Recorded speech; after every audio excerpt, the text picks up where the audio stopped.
ಇರೋದು ನಾನು ಊರಲ್ಲಿದ್ದಾಗ ಅಣ್ಣವ್ರು ಫೋನ್ ಮಾಡಿದ್ರು ಈ ತರ ಬರ್ತ್ಡೇ ಐತಂತ. ಹಂಗೆ ಭರತ್ ಕೂಡ ಹೇಳ್ದೆ ಹಿಂಗ್ ಹೋಗೋಣ ಅಂತ.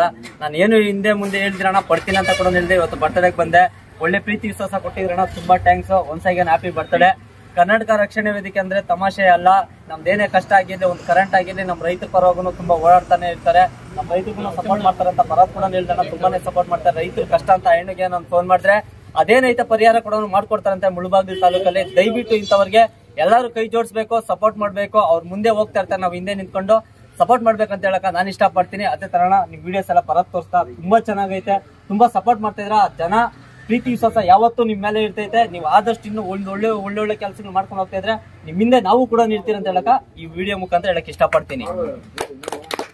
ನಮ್ಮ ಹುಸೇನಣ್ಣ ಬರ್ತಾರೆ. ಹುಸೇನಣ್ಣ ಬಂದ್ಬಿಟ್ಟು ನಾನು ಸುಮಾರು ಒಂದು 50K ಫಾಲೋವರ್ಸ್ ಇರೋವಾಗ್ಲಿಂದ ಗೊತ್ತಲ್ವಣ. ಸೊ ಅವಾಗ್ನಿಂದ ಗೊತ್ತು. ಮುಳಬಾಗಿಲು ತಾಲೂಕಿನಿಂದ ಸೋಷಿಯಲ್ ಸರ್ವಿಸ್ ನಾನ್ ಬಂದ್ಬಿಟ್ಟು ಈ ತರ ಜನಕ್ಕೆ ಸಪೋರ್ಟ್ ಮಾಡ್ತಾ ಇದ್ದೆ. ಮನೆಗಳು ಆ ತರ ಕಟ್ತಾ ಇದ್ದೆ.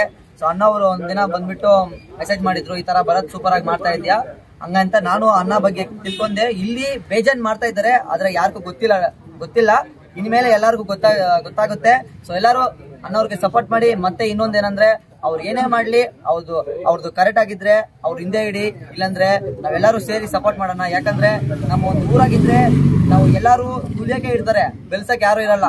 ಆತರ ಬೆಲ್ಸದ್ ನೋಡಿ ಅದೇನ್ ಹೇಳ್ದಲ್ಲ, ಕನ್ನಡ ಬಂದಿಲ್ಲ ಅಂದ್ರೂ ಕನ್ನಡದಲ್ಲಿ ಕನ್ನಡನೇ ಮಾತಾಡ್ತೀನಂತ.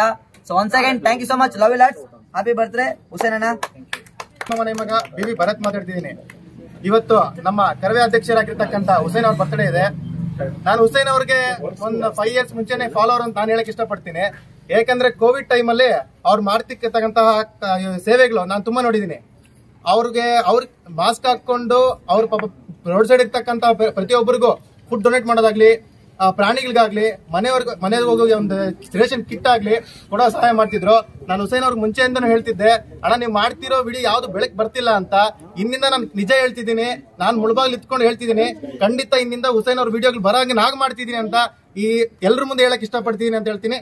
ಧನ್ಯವಾದಗಳು. ನಮಸ್ಕಾರ. ಇವತ್ತು ಇನ್ಸ್ಟಾಗ್ರಾಮ್ದಲ್ಲಿ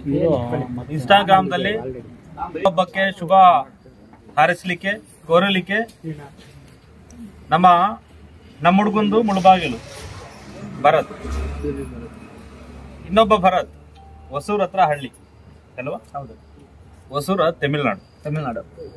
ನಮ್ಮ ವಿನಯ್ದು ತಮಿಳ್ನಾಡು, ಸರಿ, ನಮ್ಮ ಕರ್ನಾಟಕ. ಅಂದ್ರೆ ಭರತ್ ಕೂಡ ನಮ್ಮ ಕರ್ನಾಟಕ. ಯಾಕೆಂದ್ರೆ ಅವಾಗ ತಾನೆ ಒಂದು ಮಾತು ಹೇಳಿದ್ರು, ಕನ್ನಡ ಬಂದಿಲ್ಲ ಅಂದ್ರೂ ಕೂಡ ಕನ್ನಡ ಕಲಿತು ನಾನು ಮಾತಾಡ್ತೀನಿ ಅಂತ.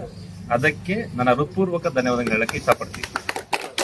ಆದ್ರಿಂದ ಇವ್ರನ್ನ ನೋಡಿ ಬೇರೆ ರಾಜ್ಯದವರು ಆದರೂ ಕೂಡ ಕನ್ನಡವನ್ನ ಕಲಿಬೇಕು, ಕನ್ನಡವನ್ನು ಉಳಿಸ್ಬೇಕು, ಕನ್ನಡವನ್ನು ಬೆಳೆಸಬೇಕು ಅನ್ನೋ ಮನೋಭಾವನೆ ಇದೆಯಲ್ಲ, ಅದು ನಿಜವಾಗ್ಲೂ ಕೂಡ ಒಳ್ಳೆ ಕೆಲಸ. ಅವ್ರು ನಿರ್ಧಾರ ಮಾಡಿರೋದು ಪ್ರತಿಯೊಂದು ಭಾಷೆ ಕೂಡ ಮನುಷ್ಯ ಹುಟ್ಟಿದ ಮೇಲೆ ಪ್ರತಿಯೊಂದು ಭಾಷೆ ಕೂಡ ಕಲ್ತ್ಕೋಬೇಕು ಅನ್ನೋದು ಭರತ್ರ ಒಂದು ಅಭಿಪ್ರಾಯ. ಆದ್ರಿಂದ ಇವತ್ತು ಮುಳಬಾಗಿಲಿಗೆ ಆಗಮಿಸಿ ನನ್ನ ಹುಟ್ಟುಹಬ್ಬದಲ್ಲಿ ಭಾಗಿಯಾಗಿ ನನ್ನ ಹುಟ್ಟುಹಬ್ಬಕ್ಕೆ ಶುಭ ಕೋರಿದ ಭರತ್ರವ್ರಿಗೆ, ವಿನಯ್ರವ್ರಿಗೆ, ಮತ್ತೆ ನಮ್ಮ ಮುಳಬಾಗಿಲಿನ ಹುಡುಗ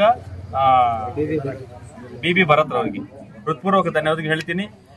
ನಮ್ಮ ಭರತ್ರವರು ಒಂದು 8 ರಿಂದ 10 ಮನೆಗಳನ್ನ ಕಟ್ಸ್ಕೊಡ್ತಿದ್ದಾರೆ ತೀರಾ ಬಡವರಿಗೆ. ನಾನು ಇನ್ಸ್ಟಾಗ್ರಾಮ್ ಅಲ್ಲಿ ನಾನು ಫಾಲೋವರ್ ಆಗಿದ್ದೀನಿ. ಪ್ರತಿಯೊಂದು ವಿಡಿಯೋಸ್ ಕೂಡ ನಾನು ನೋಡ್ತಾ ಇರ್ತೀನಿ ಭರತ್ ಅವ್ರದ್ದು. ಮತ್ತೆ ಅದೇ ರೀತಿ ನಮ್ಮ ಬಿ ಭರತ್ರವ್ರು ಮುಳಬಾಗಿಲು ಕೂಡ ಒಳ್ಳೆ ಕೆಲಸಗಳು ಮಾಡ್ತಿರ್ತಾರೆ, ಒಳ್ಳೆ ಒಂದು ಸಂದೇಶವನ್ನ ಸಾರ್ವಜನಿಕರಿಗೆ ಕೊಡ್ತಿರ್ತಾರೆ. ಅದೇ ರೀತಿ ನಮ್ಮ ವಿನಯ್ರವ್ರು ಕೂಡ ಅಷ್ಟೇ. ಇದರಿಂದ ಒಳ್ಳೆಯ ಸಂದೇಶನ ಕೊಡುವಂತ ಯುವಕರು ಆದರ್ಶಕರಾಗಬೇಕು ನಮ್ಮ ಒಂದು ಜನತೆಗೆ. ಅದಕ್ಕೆ ನಾನು ಮುಳಬಾಗಿಲು ತಾಲೂಕಿನ ಪರವಾಗಿ ನಾನು ಭರತ್ರವರಿಗೆ ನಾನು ಅಭಿನಂದನೆಗಳನ್ನು ಅರ್ಪಿಸ್ತೀನಿ. ಈ ಒಂದು ಕಾರ್ಯಕ್ರಮಕ್ಕೆ ಭಾಗಿಯಾಗಿ ಶುಭ ಹಾರೈಸಿ ಇಷ್ಟೊತ್ತು ಆದ್ರೂ ಕೂಡ ಕಾದು ಕುಳಿತು ಒಂದು ಮನುಷ್ಯ, ನಾನು ಯಾವಾಗ ತಾನೇ ಪ್ರತಿಯೊಂದ್ಸರಿ ಹೇಳ್ತಾ ಬರ್ತಾ ಇರ್ತೀನಿ, ಮನುಷ್ಯ ಹುಟ್ಟು ಸಾವುಗಳ ಮಧ್ಯೆ ಒಳ್ಳೆ ಪ್ರೀತಿ ವಿಶ್ವಾಸ ಸಂಪಾದನೆ ಮಾಡ್ಕೋಬೇಕು. ಎಲ್ಲರೂ ಕೂಡ ಒಂದಲ್ಲ ಒಂದಿನ ಸಾಯಲೇಬೇಕು. ಮನುಷ್ಯ ಒಂದಲ್ಲ ಒಂದಿನ ಸಾಯಲೇಬೇಕು. ನಾವೆಷ್ಟು ತನಕ ನಮ್ಮ ಪ್ರಾಣ ಇರುತ್ತೋ ಅಷ್ಟು ತನಕನೂ ಕೂಡ ಮತ್ತೊಬ್ಬರಿಗೆ ಸಹಾಯ ಮಾಡಬೇಕು. ನಮ್ಮ ಸಹಾಯ ಮಾಡ್ಲಿಕ್ಕೆ ಆಗಲ್ಲ ಅಂದ್ರೆ ನಮ್ಮ ಕೆಲಸ ಆಯ್ತು, ನಮ್ಮ ಮನೆ ಆಯ್ತು. ಯಾರಪ್ಪ ಮಾಡ್ತಿದಾರೆ ಅಂದ್ರೆ ನಮ್ಮ ಭರತ್ ಮಾಡ್ತಿದ್ದಾನೆ. ಒಳ್ಳೆ ಕೆಲಸಗಳು ಮಾಡ್ತಿದ್ದಾನೆ. ಆತನ ಕೈಯಲ್ಲಾದ್ರೆ ಕೆಲಸ ಮಾಡ್ಕೊಡ್ತಾನೆ, ಆಗಿಲ್ಲ ಅಂದ್ರೆ ಸುಮ್ಮನೆ ಅಪ್ಪ ನನ್ನ ಕೈಲಾಗಿ ನಾನು ಸ್ಟಾಪ್ ಆಗ್ತೀನಿ ಅಂತಾನೆ. ಅದಕ್ಕೋಸ್ಕರ ನಮ್ಮ ಭರತ್ ರವರಿಗೆ ಆ ಭಗವಂತ ಸುಖ, ಶಾಂತಿ, ನೆಮ್ಮದಿ, ಐಶ್ವರ್ಯ, ಆರೋಗ್ಯವನ್ನು ಕೊಟ್ಟು ಭರತ್ ರವರಿಗೆ ಕಾಪಾಡಲಿ. ಮುಂದಿನ ದಿನಗಳಲ್ಲಿ ಏನು ಆ ಬಿಗ್ ಬಾಸ್ ಸೀಸನ್ ಅಂತ ಏನ್ ನಡೀತದೆ ಆ ಸೀಸನ್ಗೆ ಹೋಗ್ಬೇಕು ಅಂತ ನನ್ನ ಆಸೆ ಇದೆ. ಅದರ ಜೊತೆಗೆ ವಿನಯ್ ರವರಾಗಿರ್ಬೋದು, ನಮ್ಮ ಬಿ ಭರತ್ ರವ್ರಿಗೂ ಆಗಿರ್ಬೋದು, ಇವ್ರಿಗೆಲ್ಲರಿಗೂ ಅವಕಾಶ ಸಿಗ್ಬೇಕು. ಇಂತಹ ಒಂದು ಪ್ರತಿಮೆಗಳು ಬಿಗ್ ಬಾಸ್ ಒಳಗಡೆ ಹೋಗ್ಬೇಕು. ಏನೋ ಅದನ್ನ ಜನರಿಗೆ, ಏನು 7 ಕೋಟಿ ಜನರಿದ್ದಾರೆ ನಮ್ಮ ಕರ್ನಾಟಕದಲ್ಲಿ, ಅವ್ರಿಗೆ ಗೊತ್ತಾಗಬೇಕು ಅಂದ್ರೆ ಇಂತಹ ಒಂದು ವ್ಯಕ್ತಿಗಳು ಆ ಬಿಗ್ ಬಾಸ್ ಹೋಗ್ಬೇಕು. ಆ ಬಿಗ್ ಬಾಸ್ ಹೋಗೋದ್ ಜೊತೆಗೆ ನಮ್ಮ ಕಡೆಯಿಂದ ಕೂಡ ಸಾದಾ ಇವರ ಬೆನ್ನೆಲುಬಾಗಿ ನಿಂತ್ಕೊಂಡು ಇಂತಹ ಯುವಕರಿಗೆ ನಾವು ಸಾಥ್ ಕೊಡ್ತೀವಿ ಅಂತ ಹೇಳ್ತಾ, ನಾನು ಎಲ್ಲರ ಪರವಾಗಿ, ಮುಳಬಾಗಿಲು ತಾಲೂಕಿನ ಪರವಾಗಿ ನಾನು ನಮ್ಮ ಭರತ್ ರವ್ರಿಗೆ, ನಮ್ಮ ವಿನಯ್ ರವ್ರಿಗೆ, ನಮ್ಮ ಬಿ ಭರತ್ ರವ್ರಿಗೆ, ನಮ್ಮ ಬಾಬುರವ್ರಿಗೆ ಹೃತ್ಪೂರ್ವಕ ಧನ್ಯವಾದ ಹೇಳ್ತೀನಿ. ಈ ಒಂದು ಕಾರ್ಯಕ್ರಮ ಭಾಗಿಯಾಗಿರೋದು ನನಗೆ ತುಂಬಾ ಸಂತೋಷ ತಂದಿದೆ. ಇವರು ಅಲ್ಲಿಂದ ಬಂದು ನನಗೆ ವಿಶ್ ಮಾಡಿರೋದು ನಮ್ಗೆ ಇನ್ನೂ ಸಂತೋಷ ತಂದಿರೋ ಅಂತ ಹೇಳ್ತಾ, ನಾನು ಮತ್ತೊಮ್ಮೆ ಮಗದೊಮ್ಮೆ ನಮ್ಮ ಕುಡುಮಲೆ ಗಣಪತಿ ಆಶೀರ್ವಾದ ಮತ್ತೆ ಬಾಬಾ ಹೈದರ ಸಫ್ದರ್ ಗುರುಗಳ ಆಶೀರ್ವಾದ ಇವ್ರಿಗೆಲ್ಲರಿಗೂ ಇನ್ಸ್ಟಾಗ್ರಾಮ್ ನ ಹುಡುಗರಿಗೆ ಇರ್ಲಿ ಅಂತ ಹೇಳ್ತಾ ನನ್ನ 2 ಮಾತನ್ನು ಮಾತಾಡ್ಲಿಕ್ಕೆ